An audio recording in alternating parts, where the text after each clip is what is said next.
Des analyses phylogénétiques récentes soutiennent la monophylie des cnidaires, ainsi que la position des cnidaires en tant que groupe frère des bilatéraux.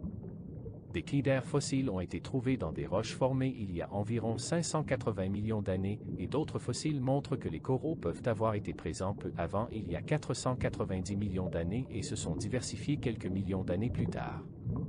Les favosites sont un genre éteint de coraux tabulés caractérisés par des corallites polygonales serrées. Les parois entre les corallites sont percées de pores appelés pores muraux qui permettaient le transfert de nutriments entre les polypes.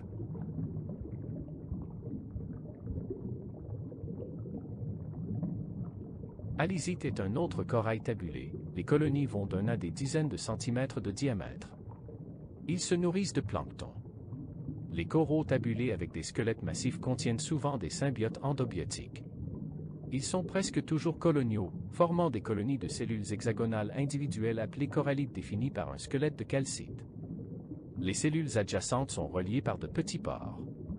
Les coraux rugueux présentent toujours des tabulés, des plaques horizontales qui divisent le squelette de corallite.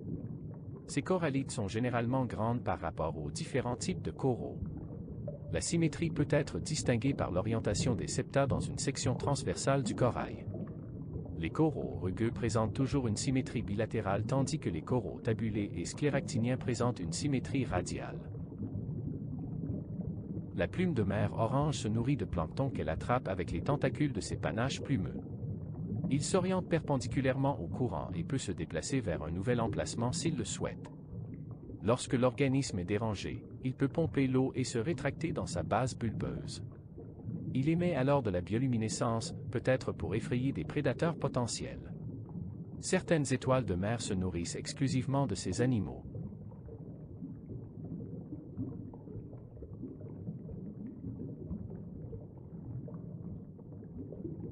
L'anémone de mer venue flytrap est un suspensivore passif et s'oriente sur sa colonne souvent élancée de manière à faire face au courant.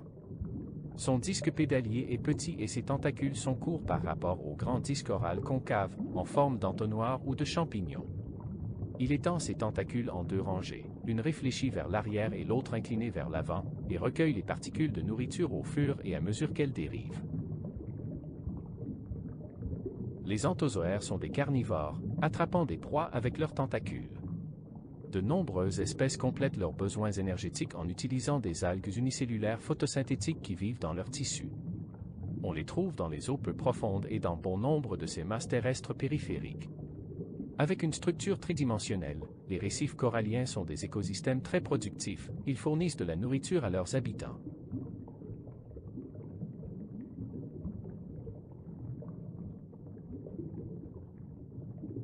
La systématique des hydrozoaires est très complexe. Plusieurs approches pour exprimer leurs interrelations ont été proposées et fortement contestées depuis la fin du XIXe siècle.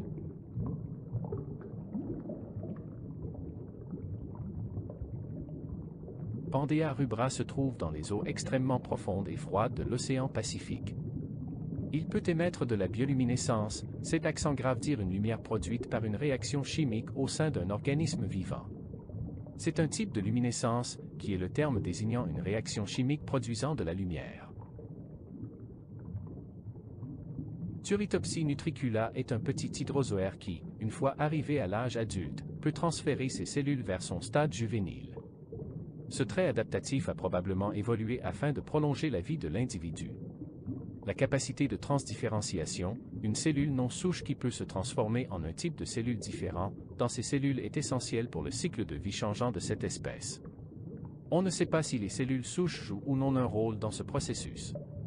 En raison de cette transformation régulière, on pense que cette méduse, si elle n'est pas attaquée, peut être immortelle. Les longs tentacules de la galère portugaise délivrent une piqûre douloureuse, suffisamment venimeuse et puissante pour tuer des poissons ou, plus rarement, des humains. Malgré son apparence, ce n'est pas une vraie méduse mais un siphonophore, qui n'est pas en fait un organisme multicellulaire unique, mais un organisme colonial composé d'animaux individuels spécialisés appelés polypes.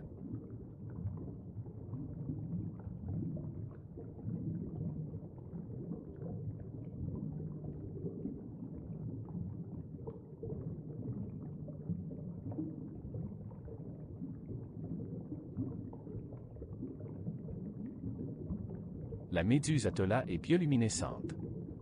Lorsqu'elle est attaquée, elle lancera une série d'éclairs, dont la fonction est de perturber les prédateurs qui seront déstabilisés un court instant. Cela a valu à l'animal le surnom de « méduse d'alarme ». Il a été constaté qu'elle se nourrissait de crustacés et d'autres nutriments flottants. Elle peut piéger ses proies grâce à l'utilisation de son tentacule hypertrophié.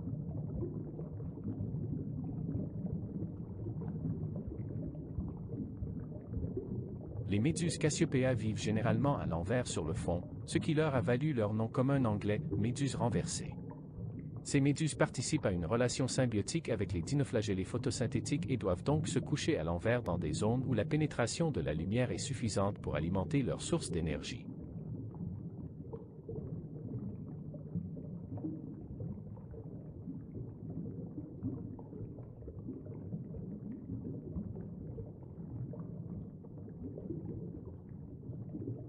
Le diamètre à maturité de la méduse de Nomura est légèrement supérieur à la taille d'un homme moyen. Cette espèce de méduse se nourrit principalement de zooplancton à tous les stades de la vie, se nourrissant de poissons plus gros à mesure qu'elles grandissent. Elle est comestible mais n'est pas considérée comme de bonne qualité nutritive pour les humains.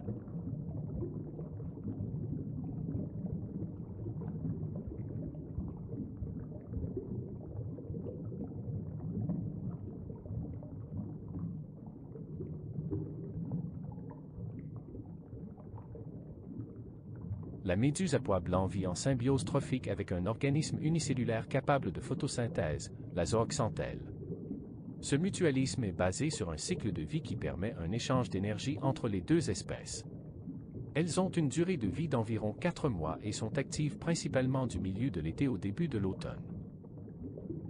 Comme tous les médusozoaires, elle est composée à 95% d'eau.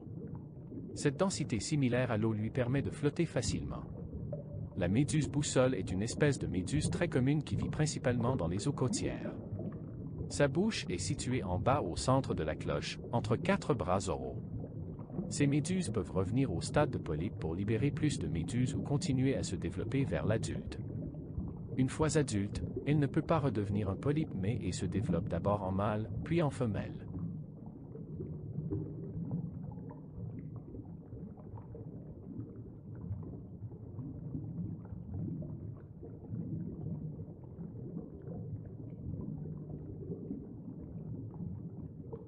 Avec seulement 115 observations au cours des 110 dernières années, Stygiomedusa est une méduse rarement vue, mais que l'on croit répandue dans le monde entier.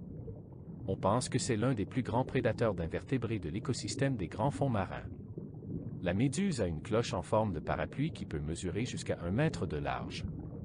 Elle a également 4 bras, en forme de pagaie, jusqu'à 10 mètres de long, qui, comme elles n'ont pas de tentacules urticants, peuvent être utilisés à la place pour piéger des proies.